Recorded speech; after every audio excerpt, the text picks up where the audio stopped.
para transformar conflitos em oportunidades em tempos de pandemia. A Andréa Nunes está conosco, ela é coordenadora do programa Cultura de Paz do Senac São Paulo. Andréa, muito boa noite. Oi, Tânia, boa noite. Obrigada pela oportunidade de estar falando sobre um tema que já era importante antes dessa pandemia, né? Pois é. Agora ficou imprescindível. Agora o nível de tensão está maior, né? Já era grande, agora ficou maior. Vamos começar explicando esses conceitos, André. O que é a cultura de paz? E aí depois você, por favor, nos explica o que é a comunicação não violenta. Bem, a cultura de paz, ela é considerada um conjunto de valores e princípios que ajudam a gente a nortear os nossos comportamentos para uma relação mais pacífica, uma relação mais construtiva, de apoio mútuo, de entendimento, de colaboração e a partir de princípios éticos, né, de uma vida coletiva e que seja possível e sustentável a longo prazo, a partir dos recursos naturais que a gente tem e dos recursos humanos também, né? Tá, então é uma convivência entre seres e também o meio ambiente, é isso? Isso. Tá. Tem alguns recursos para a gente lidar com os conflitos, para aumentar a colaboração entre as pessoas. Tem aí o que a gente chama das tecnologias de convivência, né, que ajudam a gente a instrumentalizar a nossa prática e que nos dão apoio nesse processo. Tecnologias de convivência. E a comunicação não violenta é considerada uma dessas tecnologias. Ah, tá. Existem outras. Uma delas é a comunicação não violenta.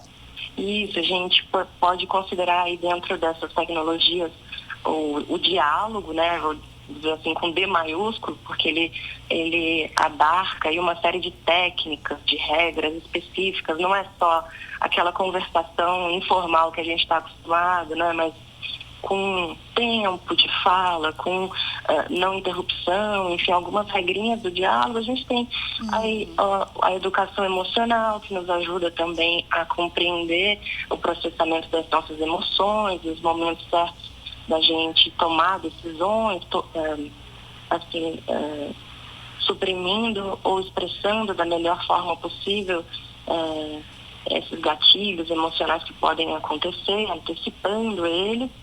A gente tem outras ferramentas, como a própria complexidade, que traz um fundamento importante nesse momento para os desafios da contemporaneidade, que quebram um pouquinho uma cultura anterior que a gente aprende pela linearidade, pelo binarismo, pela polarização. Nossa, isso é importante, hein?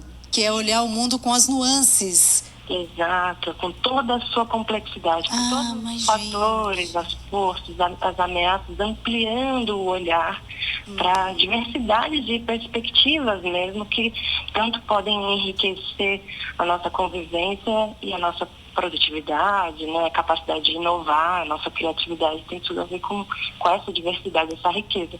Mas se a gente não aplica bem esses recursos, tudo isso pode escalar para o conflito e para a violência. Pois é, que é o que nós estamos vendo, né? Visões assim estreitas, né, polarizadas do mundo e que acabam não dialogando, né? Não há pontes possíveis, pelo menos falando das conversas mais radicalizadas nas redes sociais e tal, né? Falta essa visão dessa complexidade, assim, isso fica muito claro. Andréa, e a comunicação não violenta, o que ela pressupõe? Bom, antes de qualquer coisa, ela é uma visão de mundo. Então, ela, ainda que de maneira intrapessoal, ela nos ajuda a suspender o julgamento, a separar aquilo que são realmente os fatos, do que é uma qualificação, do que é um complemento, uma projeção, um exagero, né? Uma distorção da realidade. Ela nos ajuda a identificar as nossas emoções, a nomeá-las claramente e, principalmente, a identificar profundamente a qual necessidade ela está conectada. Então, ela nos convida a entender que mensagem essa emoção está nos passando, que necessidade está viva dentro da gente que precisa ser cuidada. E, finalmente, ela nos convida a, quando for necessário, expressar tudo isso para o outro, para uma convivência saudável, que a gente faça um pedido muito concreto, que deixe claro o que é importante nessa convivência, para que não fique algo assim aberto ou subjetivo, porque parte desse pressuposto de que as pessoas são únicas e que cada um tem uma forma que prefere se relacionar. Então é preciso você expressar isso de uma maneira cuidadosa, para que seja possível fazer um acordo que torne essa relação, essa convivência, seja ela escolhida ou seja ela forçada, por exemplo, uma equipe, né, que é obrigada a conviver, sustentável a longo prazo. Uma clareza do seu ponto de vista, não entendi. Isso, você vai trazer aquilo que é a sua necessidade para aquela relação ser profícua, produtiva. Por exemplo, dentro de uma empresa, já que estamos falando aqui de uma empresa. Por exemplo, a gente pode trazer uma situação de feedback. Então, se eu sou muito genérica, muito aberta e digo apenas assim, e não vai parecer violenta essa comunicação, mas às vezes a gente diz assim, eu preciso de maior motivação da sua parte, mais participação, preciso que você contribua mais. Isso pode gerar uma experiência no outro de culpa, de medo, de confusão. Ele não sabe exatamente do que se trata. Mas se eu sou capaz de dizer concretamente quais foram os fatos que me fizeram pensar que faltou colaboração, e eu dizer isso a partir da emoção que gerou em mim, e deixando clara a minha necessidade, fazendo um pedido concreto, isso chega de uma forma direcionada no outro. Entendi. E ele consegue vislumbrar melhor esse futuro próximo aí. Entendi. Isso vale para tudo, né? Para as relações interpessoais. Mas é que às vezes a gente não tem nem a clareza. Daí talvez aquele outro item que você disse, né? De a gente observar as nossas próprias emoções, para que a gente possa se expressar para o outro, né? Entender exatamente o que acontece com a gente para falar com o outro, é isso? Antes de você abrir esse diálogo com o outro, vai ser muito importante ter a clareza sobre que, assim, as emoções é que são as mensageiras. Então, primeiro, reconhecer, perceber. A gente ainda tem aí um traço cultural de suprimir as emoções, de passar por cima delas, fingir que elas não estão ali. E a gente tem muitas pesquisas que comprovam que isso tem um efeito reverso, que é muito pior. E, novamente, né, por uma questão coletiva de não ter o hábito de falar sobre as nossas emoções, lidar com a vulnerabilidade, né? Então, que a gente possa, ao menos, fazer isso para nós mesmos, identificar o que está vivo dentro da gente, que emoções são essas, que necessidades estão conectadas às emoções, e também pensar até que ponto elas podem ser negociadas, essas necessidades. Eu posso ter uma necessidade de pontualidade, mas eu consigo, ao ouvir a necessidade do outro, flexibilizar isso até que ponto? Eu tenho uma necessidade de colaboração, mas ao ouvir a necessidade do outro, até que ponto eu posso também compreender a situação dele e flexibilizar isso?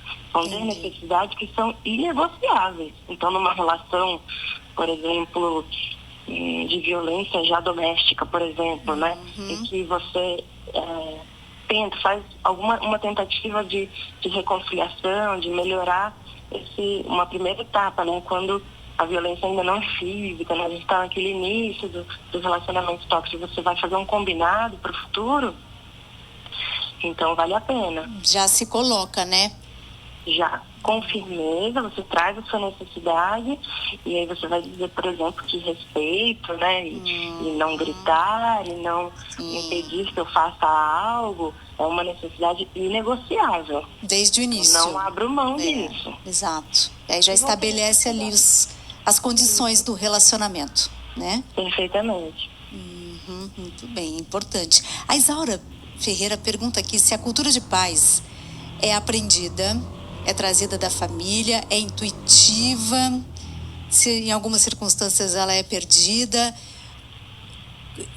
Como é que funciona? Porque são princípios que, na verdade, são básicos, né, para nortear as relações humanas de forma harmoniosa.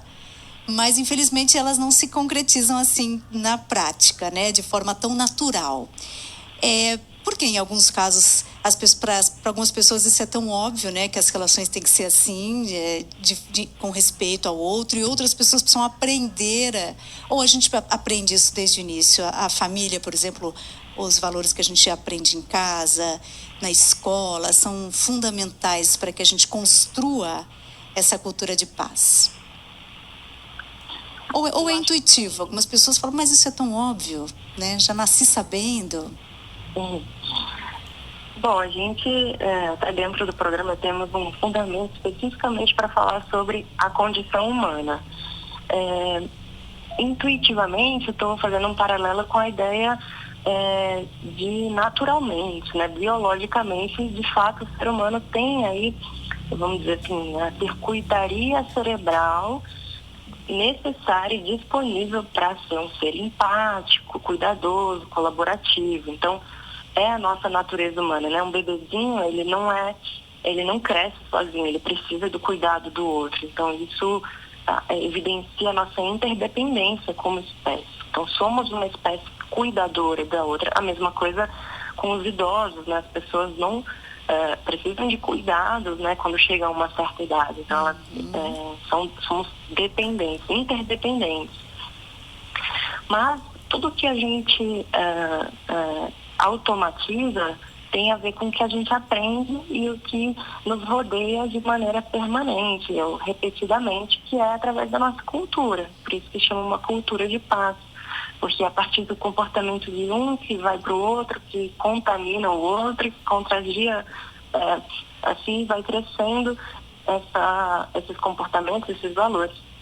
E eu acho que, se a gente for olhar a nossa história, penso que em alguns momentos esses valores, esses princípios deixaram de fazer parte desse ambiente familiar, desse ambiente escolar, para dar vazão a outras necessidades mais urgentes do momento, né? Então a gente teve aí uma revolução industrial que trouxe uma questão tecnicista, né, da técnica e da rapidez em colocar as pessoas dentro das fábricas e trabalhando, né, e que teve uma grande transformação cultural.